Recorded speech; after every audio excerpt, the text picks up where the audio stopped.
Welcome back to MMA Al Dente. I am the guy who picked Babalu Sobral to defeat Jason Lambert. And I'm here to talk about Esteban Ribovics making his debut here. He's the Argentinian we saw on the Contender Series.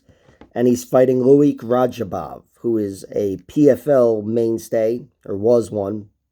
PFL does these $1 million tournaments, as you probably know. And he made it to the finals of two of them.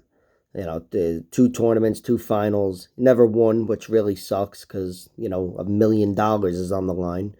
But still, he's a very good fighter, Radzhabov. He's had my respect, I should say. I don't think I've had his, and this video probably isn't going to be enough to do it. But I really respect him as a fighter. He's only been defeated 4 times, all 4 times by decision, and all to UFC level competition. Natan Schultz, Alex Martinez, and Raush Manfio. Not one of them has been in the UFC, but they're all good enough. Trust me if you don't know. They're all really good fighters. And Rashid Magomedov, who was formerly in the UFC. And his one draw is to Islam Mamedov, who's another excellent fighter. This guy is legitimate. He's a fucking tank. He's 16-4-1. His 16 wins come 7 via TKO, 5 via submission, and just 4 decisions. He's got some decisions over good fighters. The guy Alex Martinez, who beat him, he got him back via decision a few months later. He beat Chris Wade, who's another PFL mainstay over there. Been in the finals, I think, at least one of the last 2 years. And he beat him.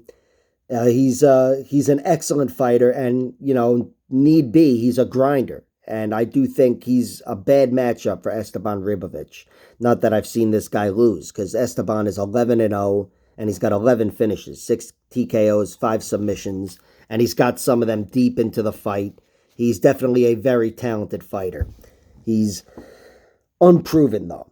He's got one really nice win on the Contender Series. He knocked that guy unconscious with a beautiful combination, and he's got a few other wins over some nice South American journeymen with, very good records. But still, they're largely unproven themselves.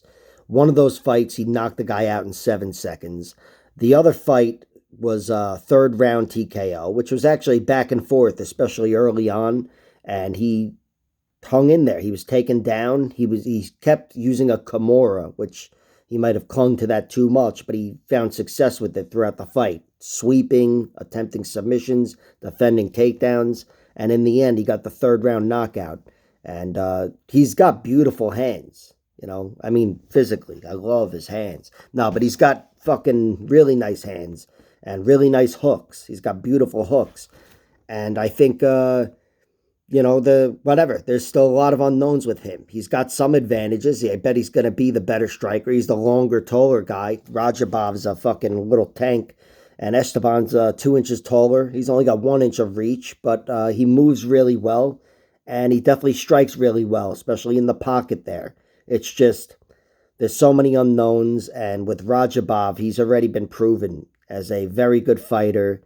And that's after fighting good competition consistently. Again, I could name 10 fighters he's fought in his 20 fights.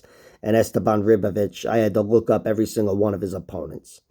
He's definitely unproven, but he's got a pretty record, undefeated, all finishes, the sky's the limit. I do think there's value on him winning, especially in round 1, even though his finishes come scattered throughout.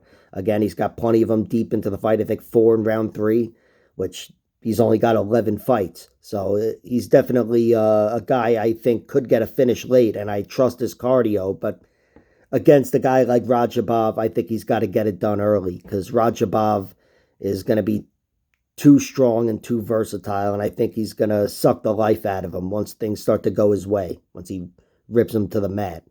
So I think there's a little bit of value on Ribovics. Round 1, 750, covers both TKO and submission, knockout and submission. But my primary bet is Luik Radzhabov gets a finish, plus 150. I think he gets a finish. I couldn't tell you how it would happen.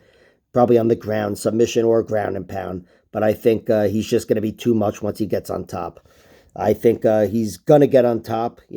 He's really tough. Again, never been put away. And he's too strong and too sound. Too good of a grappler. He's gonna give him hell. So I think Radzhabov by second round finish is probably the pick. I guess I'd go submission, but I couldn't really tell you which way to go. Plus 150 covers the finish. You don't have to pick a round. That's the bet. Like, share, subscribe, all that horse shit. Check out my other videos.